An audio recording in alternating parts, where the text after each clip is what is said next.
Siku chache baada ya mahabusu Michael Rambau mwenye umri wa miaka 18 kudaiwa kujinyonga ndani ya kituo cha polisi Kati Moshi mkoani Kilimanjaro, waombolezaji waliokuwa wamekusanyika leo nyumbani kwa wazazi wa marehemu Mkorau manispaa ya Moshi ili kushiriki ibada ya maziko yake, wanadaiwa kumfukuza na kumzomea padri aliyekuwa akiongoza ibada hiyo. Wakati wa tukio hilo likiwa bado halijapoa na likiacha maswali mazito yanahitaji majibu ya vyombo vya dola, leo mkasa huu umemkuta padri huyo ambaye jina lake limehifadhiwa kutoka parokia teule ya Mtakatifu Stefano Shahidi Kariwa, Jimbo Katoliki la Moshi.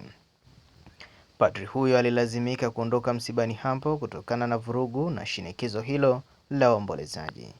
Aidha, inaelezwa kuwa waombolezaji hao wenye hasira wanadaiwa kuvuruga maziko hayo baada ya kuchukizwa na aliyekuwa akisoma risala ya wasifu wa marehemu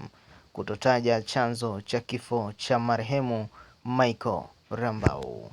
Kabla ya kuanza kwa ibada ya maziko, waombolezaji hao walilitembeza jeneza lenye mwili wa marehemu zaidi ya kilomita 6 katika maeneo mbalimbali.